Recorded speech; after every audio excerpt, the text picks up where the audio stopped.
Bismillah ar-Rahman ar-Rahim. Assalamu alaikum wa rahmatullahi ta'ala wa barakatuh. We're on the discussion of Malaika, which is part of our discussion on the issue of Iman, and which was the question posed by Jibreel Amin alayhi salatu wasalam, which we've been discussing Islam, Iman and Al-Ihsan, and of also Mata Sa'ah, when is Qiyamah.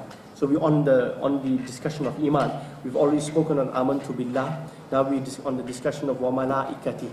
And for the past 2 weeks, we gave a rehash of the issue of angels. And last week in particular, for those of you who are not here, we discussed the issue of the personal guardian angels that are involved in terms of every human being, and how many there are and what their responsibilities and their duties are. Now that these things are being recorded, I'm sure you can pick up the recording, so I won't have to do too much of a recap. But last week we discussed the individual angels, or the guardian angels for the individual, meaning Malaikatul Hafadha, the guardian angels, or they are known also in the Quran as Mu'aqqibat, those who come one after the other, meaning those groups of angels, right, who come at the time of Asr, and those who come at the time of Fajr.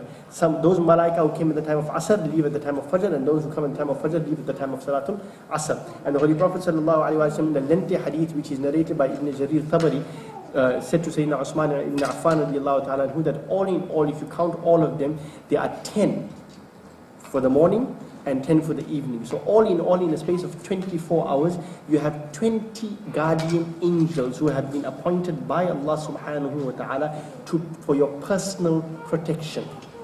Okay, that's 20 for your personal protection. For those of you who remember, right, I'm giving to you in random order. 2 are for the protection of the eyes. There are 2 at your lips there who convey the salawat upon the Holy Prophet alayhi salatu wasalam. There is 1 who is there to protect you in terms of any harmful object entering into your mouth, right? There are those that are the kiram and katibin, those who record your angels. And as I said, the angel on the right hand side is the amir of the one on the left, right? And the angel on the right not only records those actions which you engage in, but also those good intentions which you have, which you did not perform as well. And the angel who records all your sin and whatever it is there, he waits and he's given an instruction until he asks 3 times. And then he's given the instruction that now record it. So a man is given a chance to make istighfar and repent as well. So if you count all of these here, barring some of them, those I may have forgotten as well, right, is all in all, it's 10 for the morning and 10 for the evening, right? And then the Holy Prophet ﷺ also said that there is 1 angel there who is born with you.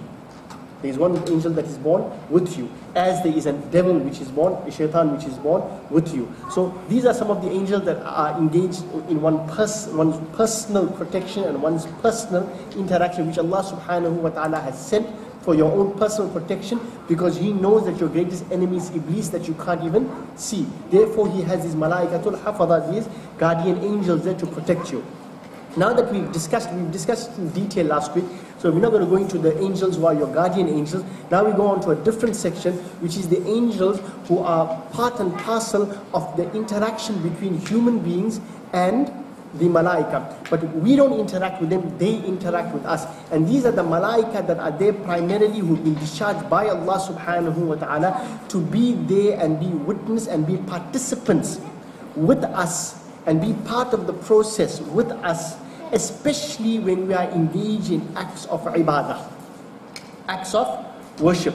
And these Malaika, they are particularly sent by Allah subhanahu wa ta'ala for this particular purpose. But before I go into that aspect there, I want to bring to your attention, those of you who have your Qurans open, I like for people to interact with the Quran, because one tendency that we have, and one habit that we lack in the Muslim community, is that we don't interact with the Holy Quran. Very rarely do we open the Quran and actually read the verses there. We prefer to listen to the Maulana or to the Imam Sahib or to the Sheikh reciting the verses there, and we just listen to it from an audible level there, and we don't ever interact with the Quran.